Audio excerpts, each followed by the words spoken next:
ये जो रथ है, लोक रथ है, जनता का रथ है, जो सोमनाथ से चला है और जिसने मन में संकल्प किया हुआ है कि 30 अक्टूबर को वहां पर पहुंच करके कार सेवा करेंगे और मंदिर वहीं बनाएंगे, उसको कौन रोकेगा? कौन सी सरकार रोकने वाली है? रथ यात्रा अयोध्या की तरफ कूच कर रही थी, लेकिन रथ यात्रा जब बिहार पहुंची तो 23 अक्टूबर को लाल कृष्ण आडवाणी को लालू यादव सरकार ने गिरफ्तार करवा दिया।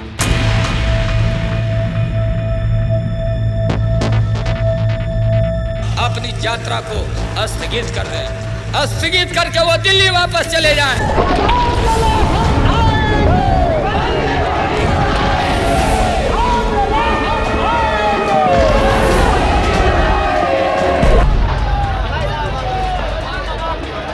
और फिर 7 दिन बाद आई वो तारीख जो राम मंदिर के इतिहास में खूनी तारीख के तौर पर दर्ज हो गई।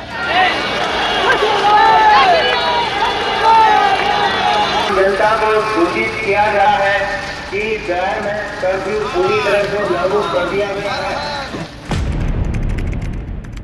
32 साल पहले तारीख 30 अक्टूबर, सुबह सुबह का वक्त था। सैकड़ों कार सेवकों और साधु संतों की भीड़ हनुमानगढ़ी की तरफ बढ़ती चली आ रही थी। अयोध्या के चप्पे चप्पे पर पुलिस का पहरा था, क्योंकि माहौल की संवेदनशीलता को भांपते हुए उस वक्त की मुलायम सिंह यादव सरकार ने कर्फ्यू लगा दिया था। बावजूद इसके अयोध्या में इतनी भीड़ जमा हो चुकी थी कि काबू करना मुश्किल होता जा रहा था। पुलिस ने बाबरी मस्जिद के 1.5 किलोमीटर के इलाके तक बैरिकेडिंग करके उसे सील कर दिया था। किसी को उस बैरिकेडिंग के भीतर आने की इजाजत नहीं थी।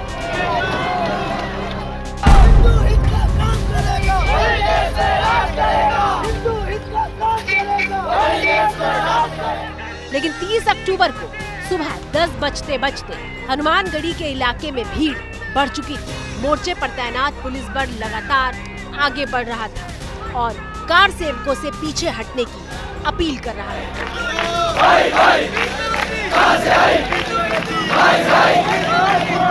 खबरों के मुताबिक कार सेवकों का एक बड़ा जत्था बैरिकेडिंग तक पहुंच गया था। चर्चा ये भी हुई कि उन्मादी भीड़ ने बैरिकेडिंग का एक हिस्सा तोड़ भी दिया।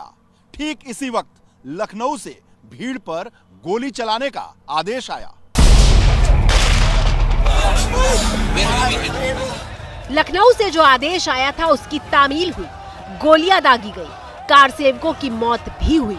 और मौत सिर्फ गोली लगने से नहीं हुई थी, बल्कि गोली चलने के बाद सरयू नदी पर बने पुल पर भाग रहे लोगों के बीच भगदड़ मचने से भी हुई थी। कार सेवक उठ नहीं रहे थे, बैठे बैठे खिसक के वहां तक पहुंचे। वो कहे हम यहीं जब तक नहीं हमें जाने देंगे, हम लोग यहीं प्राण दे देंगे, लेकिन जाएंगे नहीं। हाँ, इसीलिए गोलियां चली कि ये लोग यहाँ से भागें। कुछ कर नहीं रहे थे, बैठे बैठे श्री राम जय राम हो रहा था।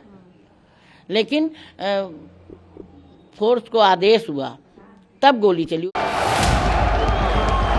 लेकिन ये अंत नहीं था। ये तो अयोध्या में रक्तपात और गोलीकांड का एक छोटा सा अध्याय था। इसके बाद वो तारीख आई जो मुलायम सिंह यादव के बतौर मुख्यमंत्री उनके कार्यकाल और इतिहास में दर्ज है। साल 1990 की वो तारीख थी 2 नवंबर। एक बार फिर से अयोध्या की गलियों में उसी तरह के उन्माद का शोर सुनाई देने लगा। कार सेवकों की भीड़ बाबरी मस्जिद की तरफ कूच करने लगी। उमा भारती और अशोक सिंघल जैसे बड़े हिंदूवादी नेता हनुमानगढ़ी में कार सेवकों का नेतृत्व कर रहे थे। अब ताला भी नहीं बंद था और ऐसे देखने से दिखता भी था, तो पता लग गया, तो उसको तोड़ दिया। मंदिर में ताला बंद था तो उनको समझ में, और ये लोग तो सांस खींच लिए थे। ये जो हमारी सीढ़ी धरी है, इसको ऐसे बेड़ा करके इसमें भी लटके हुए थे जैसे चमगादड़। हनुमानगढ़ी के पास लाल कोठी में मौजूद सकरी गली में भीड़ दाखिल हुई। सामने भारी पुलिस बल मौजूद था। भीड़ को काबू करने के लिए लाठीचार्ज हुआ और 48 घंटों के भीतर अयोध्या में दूसरी बार कार सेवकों की भीड़ पर गोलियां चलाने वाला आदेश आया।